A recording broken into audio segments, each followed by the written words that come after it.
There is a widespread assumption embedded in the way most people understand suffering. It says that pain which is not expressed is pain that is not processed. It says that someone who weeps openly, who speaks about their wounds, who brings their hurt into the light of other people's awareness, is someone who is healing. And by contrast, someone who goes quiet, someone who carries their weight without announcement, without performance, without asking the world to witness what they are going through, must be someone who is either in denial or slowly breaking apart. That assumption feels intuitive. It feels compassionate. But it is fundamentally wrong. And for empaths specifically, it misses something so important that correcting it changes everything about how you understand what you have been through and what you are becoming. The truth is this: silence during suffering is not the absence of processing.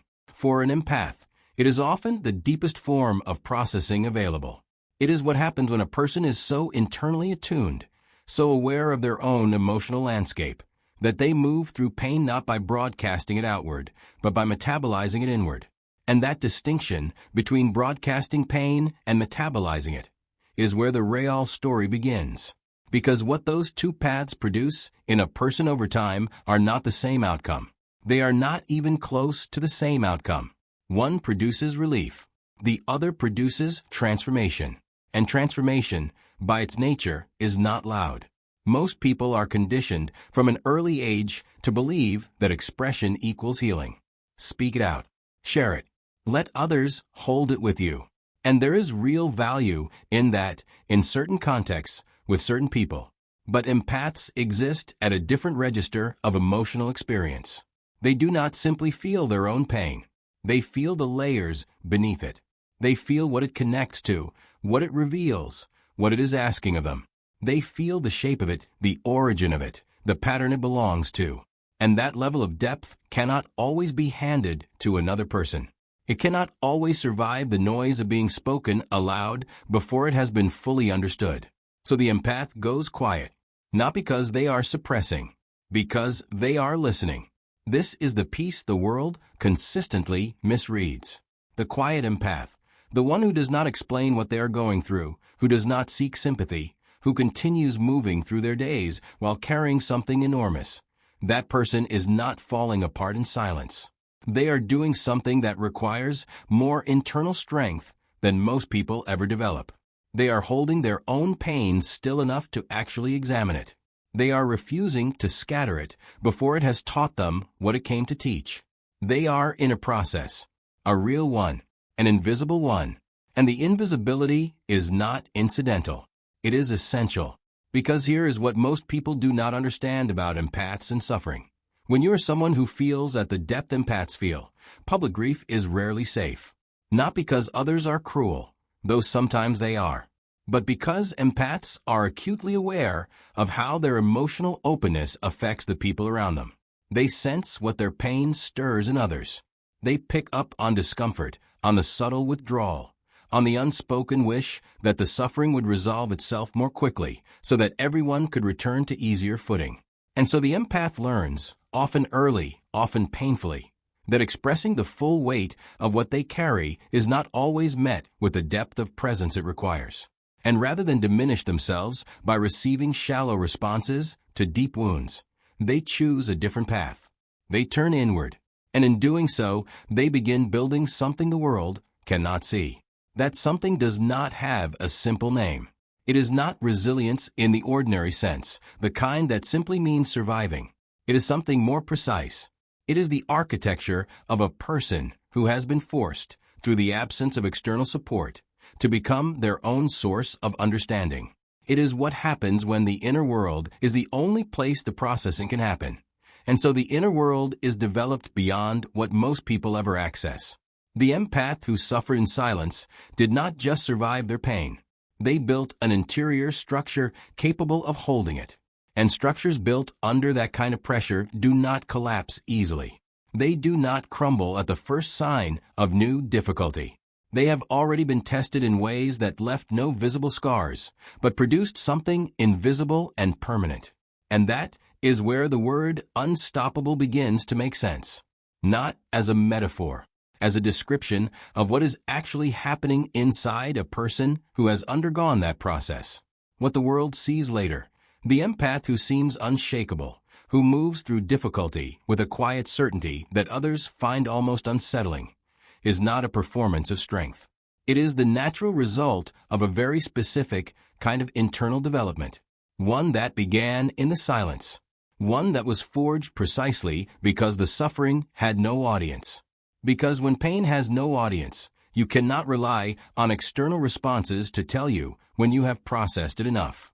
You cannot use someone else's reaction as the signal that it is time to move on. You have to develop your own signal.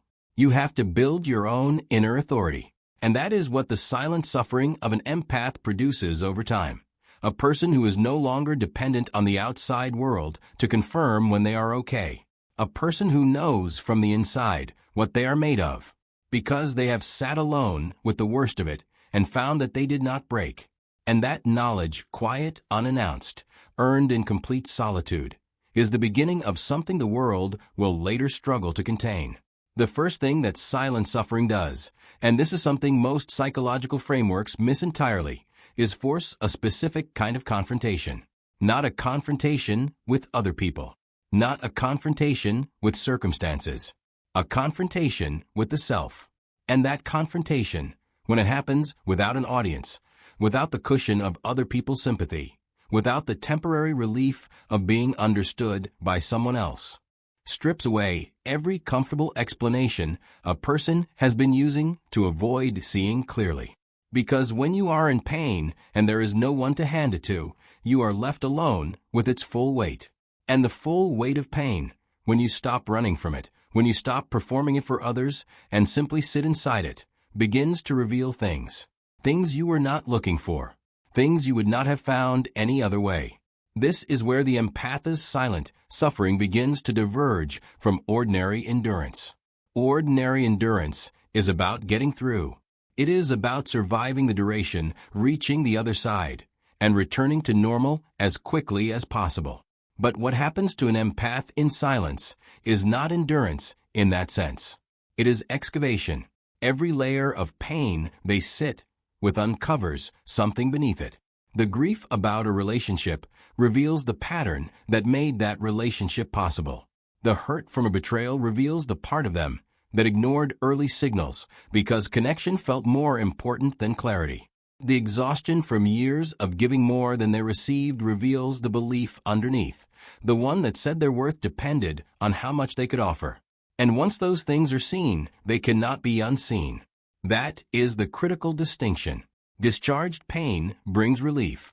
Excavated pain brings permanent change. And the empath who suffered in silence was, without knowing it, in an excavation. What this produces over time is something that has no adequate word in common language. It is a form of discernment, so refined that it operates almost beneath conscious thought. The empath who has spent years sitting alone with the full weight of their emotional experience begins to develop an internal accuracy that most people never build. They know, before a situation fully unfolds, what it is. They recognize the emotional signature of dynamics they have lived through completely. They feel the early tremor of a pattern long before it reaches its conclusion. And because they have processed their past pain deeply enough to understand its architecture, they are no longer subject to it in the same way. They have seen it too clearly. They know its shape too well.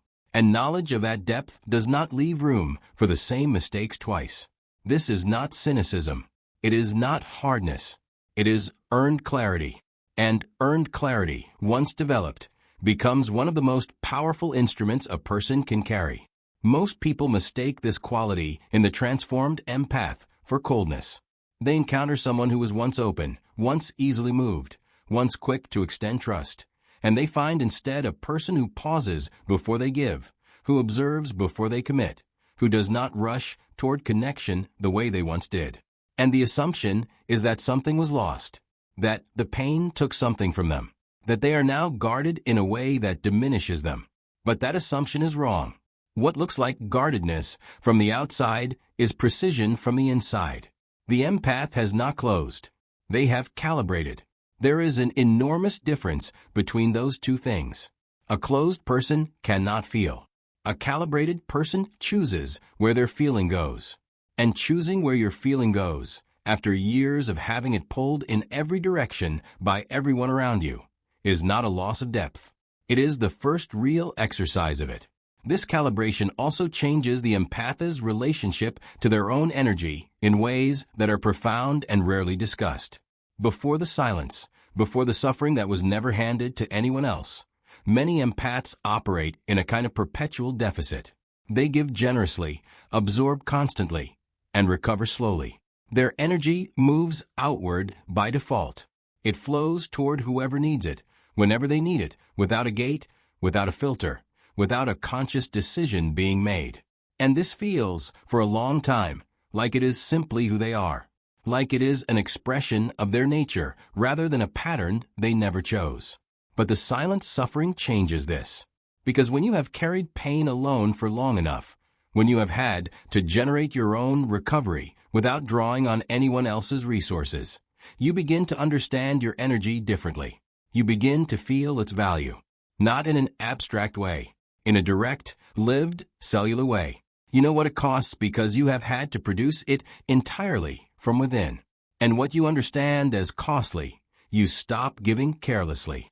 This shift, from automatic giving to intentional giving, is one of the least visible but most significant transformations the silent suffering produces. The people around the empath often do not notice it at first. They simply begin to feel that something is different. The access that was always available starts to feel different. The responses that used to come immediately now come more slowly, more selectively. The empath who once absorbed everything now lets certain things pass without taking them in. And this is not withdrawal. This is not selfishness. This is a person who has learned, through the hardest possible education, that energy given without discernment does not serve anyone in the long run. It depletes the giver, and it enables the taker to avoid developing their own resources. And the empath who has arrived at that understanding through lived experience, not theory, is now operating from a completely different foundation. A foundation that was built in the silence. A foundation that no external force helped construct. And because no external force built it, no external force can dismantle it. There comes a point in the journey of every empath who has suffered in silence where something shifts that cannot be fully explained from the outside. It does not arrive with announcement. It does not come after a single decisive moment or a dramatic turning point that others can point to and say, that is where everything changed. It arrives quietly, the way most real changes do, beneath the surface, in the middle of an ordinary day, in the stillness that follows another episode of carrying something alone. And what shifts is not the circumstances. The circumstances may remain exactly as difficult as they were before. What shifts is the relationship between the empath and their own interior world. Specifically, they stop experiencing their inner life as a burden and begin experiencing it as a resource. And that transition, as subtle as it sounds, is the pivot point between everything that came before and everything that comes after. To understand why this shift is so significant, you have to understand what came before it. For much of their lives, many empaths experience their emotional depth as something that cost them. They feel more than others around them. They carry more than they are ever given credit for. They absorb the emotional residue of rooms, relationships, and interactions in ways that leave them exhausted in a manner that is almost impossible to explain to someone who does not share that wiring. And when that depth has no framework, when it has never been properly understood or honored, it begins to feel like a liability, like something to manage, like a sensitivity that makes ordinary life harder than it needs to be. And the suffering that comes from being that open in a world that is largely not equipped to meet you at that level reinforces the belief that your depth is your disadvantage. But the silence changes this. Because in the silence, something happens that cannot happen any other way. When the empath is alone with their pain long enough, when no external voice is available to interpret it for them, they are forced to develop their own language for what they are experiencing. They begin to map their interior world from the inside rather than receiving a map from someone else. They start to understand the difference between emotions that are genuinely theirs and emotions they have absorbed from people around them. They begin to recognize the specific texture of their own intuition as distinct from fear, as distinct from hope, as distinct from the noise of other people's needs pressing against them. And this self-developed interior language is something most people never build. Most people receive their emotional vocabulary from the outside, from therapy, from books, from conversations, from the frameworks others hand them. And those frameworks are useful, but they are borrowed. The empath who has sat alone with their experience long enough has built something that belongs entirely to them. An inner knowing that is not secondhand. And inner knowing that is not secondhand is the beginning of real authority. This is where the transformation becomes visible to the outside world in ways that are difficult to ignore. The empath who has developed this interior authority begins to carry themselves differently, not with arrogance, not with the performance of confidence, but with a groundedness that reads, to sensitive observers, as something almost gravitational. They do not rush to fill silences. They do not seek approval before they speak. They do not adjust their position based on who is in the room. They have been in too many rooms alone with themselves to need the room's validation to feel stable. And this quality, this self-contained steadiness, is profoundly disorienting to people who have known them in their previous form. Because the previous form was available. It was movable. It could be reached, influenced, redirected. And the new form simply cannot be moved in the same ways. Not because the empath has become rigid, but because they have become rooted. And there is an enormous difference between rigidity and rootedness. Rigid things break under pressure. Rooted things absorb pressure and remain standing. What the world is encountering in the transformed empath is not stubbornness. It is depth made stable. This stability also reshapes the empath's relationship to conflict in a way that confuses people who expect them to remain as they were. The previous version of the empath often avoided conflict, not out of indifference, but because they felt everything so acutely that conflict carried a weight most people do not experience. A raised voice was not just a raised voice. A withdrawal of warmth was not just a social cue. Every rupture in connection registered at a depth that made avoidance feel like the most rational response available.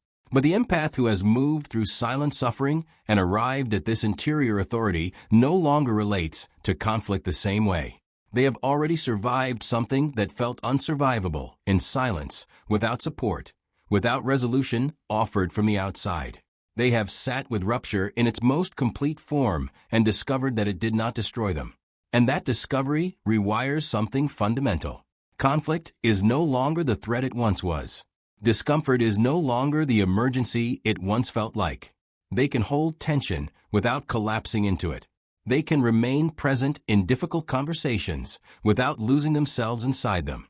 They can say what is true without needing the other person to receive it well in order to feel secure in having said it.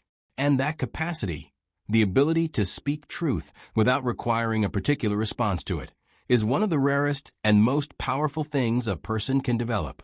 What is being described here is not a personality change. The empath does not become someone else. Their compassion does not disappear. Their sensitivity does not vanish. What changes is the structure those qualities live inside. Before the silent suffering, the compassion had no boundary. The sensitivity had no filter. The depth had no direction. It moved wherever it was pulled. It served whoever demanded it. It opened to whatever approached it. After the transformation, those same qualities exist, but they are now held inside an architecture that was built through pain and solitude and the hard work of self-understanding that no one witnessed. And architecture changes everything. The same material that was once scattered becomes, when given proper structure, something entirely different. Something load-bearing. Something that can hold weight rather than simply absorbing it. Something that, when encountered by the world, does not bend and does not break and does not yield to pressures that once would have moved it entirely. There is a specific moment that many empaths who have walked this path will recognize, even if they have never had language for it before.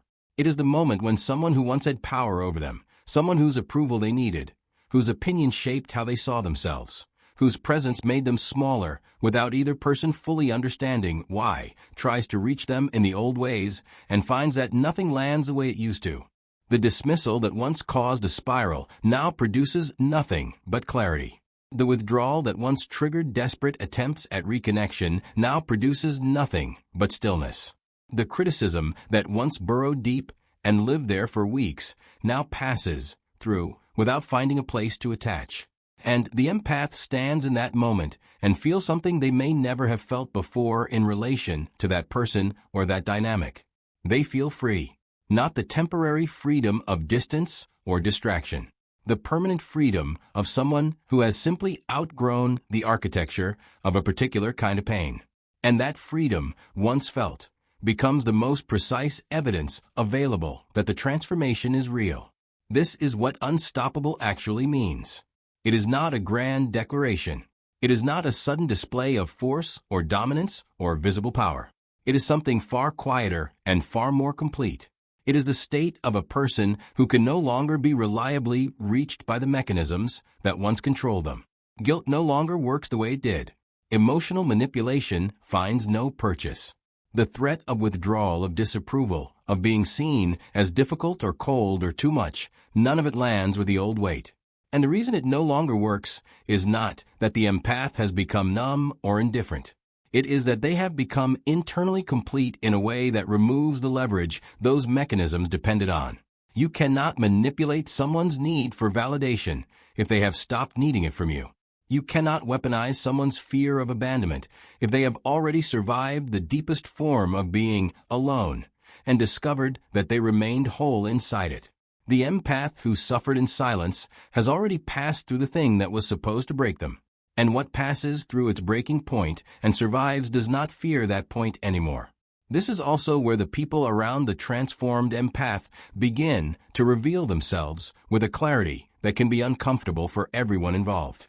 Because when an empath is no longer operating from a place of emotional deficit, when they are no longer giving from depletion or connecting from fear or staying out of a compulsive need to fix what is broken, the dynamics they have been participating in become visible in their truest form. Relationships that were built on the empath's unlimited availability begin to show their actual structure. Connections that depended on the empath absorbing more than their share begin to feel the imbalance that was always there, but was previously invisible, because the empath was compensating for it. And people who benefited from that compensation, often without fully realizing they were doing so, begin to react. Sometimes with confusion, sometimes with resentment, sometimes with a sudden reframing of the empath as selfish or changed or cold. As though the problem is not the imbalance itself, but the empath's decision to stop tolerating it. And the transformed empath, who once would have absorbed that accusation and immediately questioned themselves, now simply observe it. They recognize it for what it is, a reaction to the loss of access, not a reflection of their character. This capacity for observation without absorption is perhaps the most powerful thing the silent suffering produced. Because the old version of the empath did not just feel things deeply, they took things in. They internalized the projections, the moods, the unspoken emotional states of people around them. They carried things that did not belong to them, because they could feel those things so acutely that the boundary between what was theirs and what was someone else's was constantly dissolving. But that boundary has been rebuilt now, not through effort in the moment, not through conscious reminders to protect themselves, but through the deep internal work of the silence, through all those months and years of sitting alone with their own experience until they learned, at a level below thought, what was genuinely theirs and what was not. And now, when someone's mood enters the room, they feel it, but they are not claimed by it.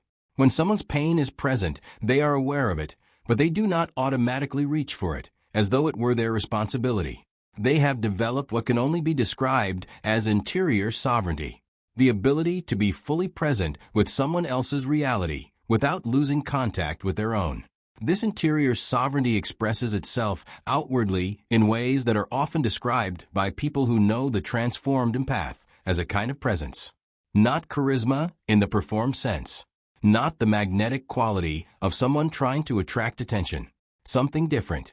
something that feels, to sensitive people, like an encounter with someone who is entirely where they are, entirely inside their own life, rather than partially outside it, reaching for other people's approval or running from their own experience. And that quality of being fully inhabited is rare enough in the world that when people encounter it, they feel it without being able to name it. They simply know that this person is not available to be easily defined or easily diminished or easily redirected. There is a weight to them that is not heaviness.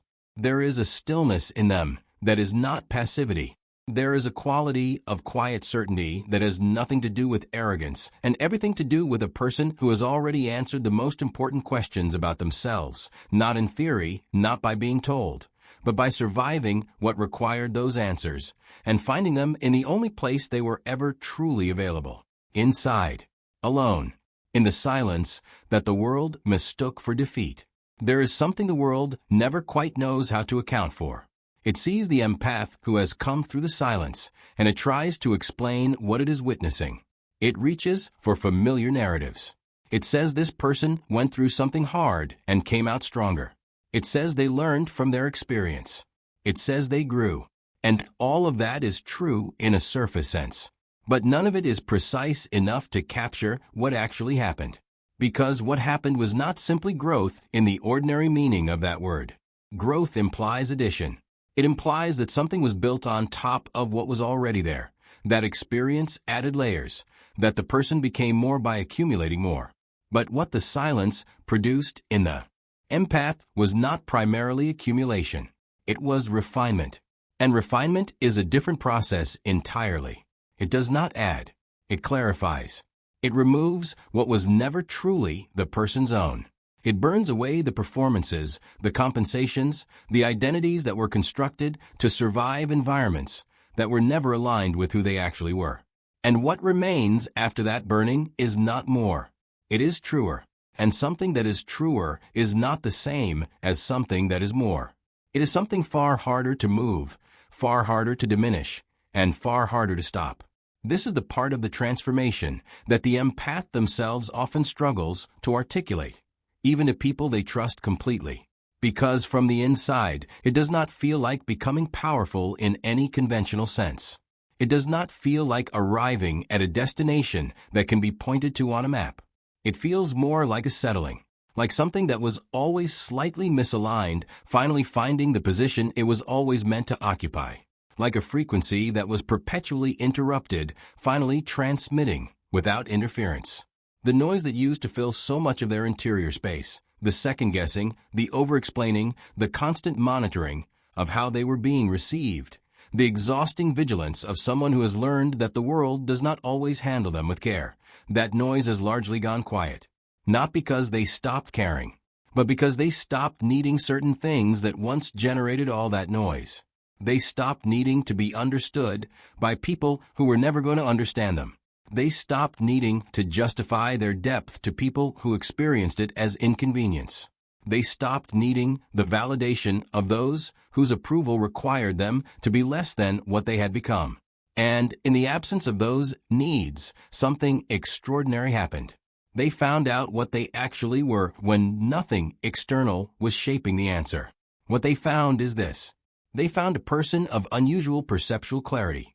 Someone who reads situations with an accuracy that has been calibrated through years of internal processing that never had the luxury of being casual. They found a person whose compassion, far from being diminished by everything they endured, had become more precise, more conscious, more genuinely useful than the unlimited but undirected compassion of their earlier self. They found a person who could sit with another human being's pain without being consumed by it, which made them capable of a quality of presence that most people have never received from anyone. They found a person whose inner life was no longer a liability to be managed, but a source to be drawn from, deep and consistently available in a way that external sources never were and never could be. And perhaps most significantly, they found a person who no longer needed the world to tell them any of this. Not because they had become arrogant or closed to outside perspective, but because the knowing was now internal. It was grounded in something that could not be argued away or temporarily destabilized by someone else's opinion. It was grounded in lived experience, in what they had passed through, in who they had been when no one was watching and nothing external was available to hold them up. And that grounding is what the word unstoppable is ultimately pointing toward. Not a person who encounters no resistance, but a person who is no longer organized around avoiding it. This matters in ways that extend far beyond the personal. Because the empath who has come through this process does not just carry their transformation quietly inside themselves. They begin, often without intending to become a different kind of presence in the lives of the people they choose to remain close to. They become the person who tells the truth gently, but without flinching. The person who sees clearly what others are going through and names it, not to expose them, but to offer them the gift of being genuinely witnessed, perhaps for the first time. The person who does not participate in the comfortable fictions that most social environments depend on, not aggressively, not self-righteously, but simply because they have already paid the full price of living in misalignment with truth, and they are not willing to pay it again. And this quality, this refusal to pretend, this grounded commitment to what is real, has an effect on the people around them that is difficult to fully articulate, but impossible to miss. It raises the quality of what is possible in every interaction they have. It creates, simply by existing, a standard of authenticity that others feel invited toward even when they cannot name what they are feeling invited toward. The transformed empath does not have to try to influence this. It happens because of what they have become. And what they have become was built entirely in the silence, entirely in the suffering that no one witnessed, entirely in the long interior work that the world mistook for absence. So if there is something to take from all of this, it is not simply that suffering builds strength, because that framing is too simple and too general to be useful. It is something more specific than that. It is this: the suffering that happens in silence, the pain that is processed without an audience, without external validation, without the relief of being understood before the understanding is complete, produces a particular kind of person that no other process produces. It produces someone who is self-completing, someone who does not require the world's input to finish their own sentences, to confirm their own worth, to recover their own stability. And a person who is self-completing is genuinely difficult to stop. Not because they are aggressive or immune to pain or beyond the reach of difficulty, but because the things most commonly used to stop people, doubt, shame, the withdrawal of approval, the threat of being misunderstood, have already been encountered, already been survived, already been integrated into the very foundation of who they are.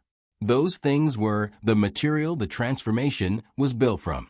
You cannot use as a weapon what someone has already turned into architecture. And perhaps this is the final thing worth saying.